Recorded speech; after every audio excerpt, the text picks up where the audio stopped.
Hello, my name is Mr. Murphy, and welcome to Book Critique number 1. I'm here to present 5 awesome children's books that I think are worth talking about and sharing with you today. I'll even delve a little deeper into one of these texts and explore 2 possible lessons that can be integrated in the classroom setting with this book. So without further ado, let's get started. Our feature text for today is The Noisy Paint Box by Barb Rosenstock and illustrated by Mary Grandpré. Based on a true story about an artist named Vasya Kandinsky, it depicts him as a young Russian boy, being taught how to be prim, proper, and polite, doing things like playing the piano, sitting up straight, and listening to adults talking. A lot. One day, his aunt gives him a paint box with different colors and brushes, being told that a proper boy appreciates art. As he begins to experiment with the colors, he hears different sounds from each. Only he is able to hear these sounds, and is enthralled. He paints these sounds using all sorts of colors, shapes, and styles. His family does not understand, and thinks him foolish.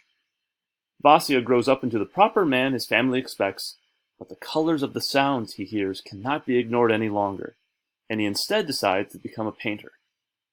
Even when others expect him to paint proper paintings. Even his teachers, he and his artist friends decide that art needs to become something more, something that makes you feel. I chose this book for various reasons. First, I love art, and connected with the desires and the feelings of this author's portrayal of Vasya.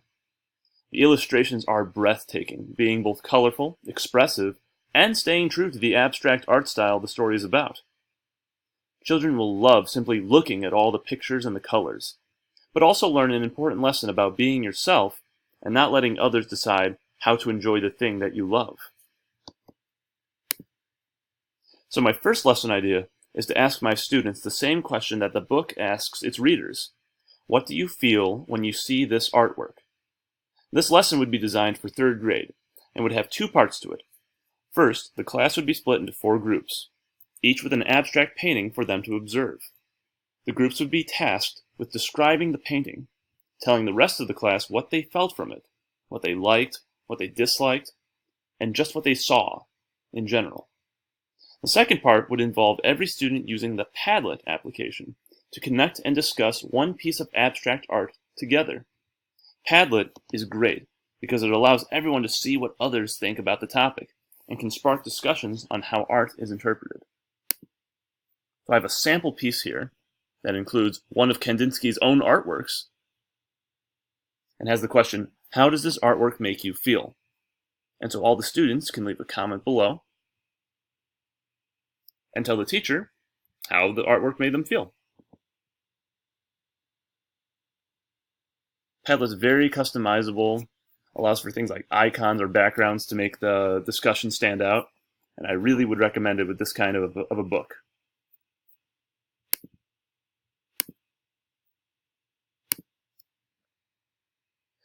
My second lesson idea is an art lesson that has students creating their own abstract art.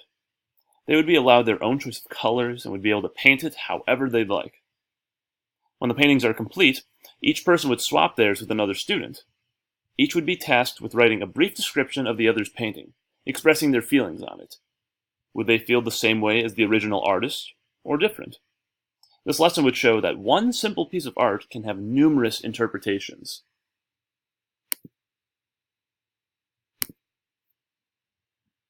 Let's move on to the other books featured in this book critique.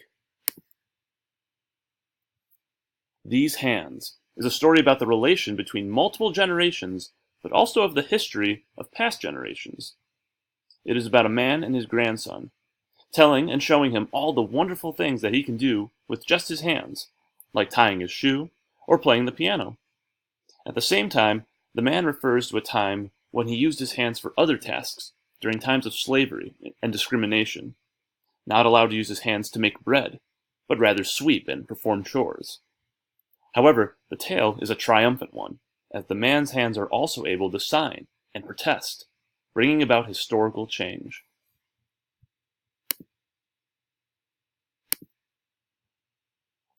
They all saw a cat, is a simple book about exactly that. First, a child sees the cat, but so does a dog, a fox, and even animals like a fish or a flea. What makes the simple narrative interesting is that the cat can be seen in different ways depending on who sees it, and the creative illustrations reflect this. The cat may appear small and friendly to a child, but monstrous and terrifying for a fish. It's a really clever book about perspective and observation.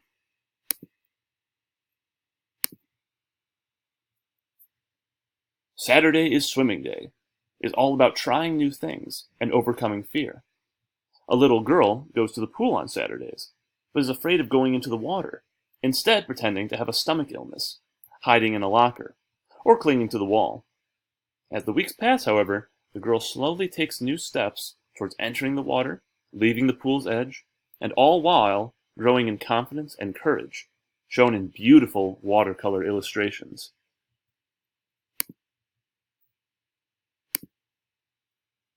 This one's great. Interrupting Chicken starts off with a papa chicken putting his child to sleep, until they request for him to read a bedtime story. He promises to read as long as the little chicken does not interrupt while he reads, which is of course what ends up happening, as the little chicken does not want any of the stories to have a bad ending. Finally, the papa chicken decides that he is in need of his own bedtime story, which the little chicken provides. It's a cute and funny story about not interrupting others, while also emphasizing the importance of parents reading to their children. And with that, those are the 5 books featured in my first book critique. Thanks for watching!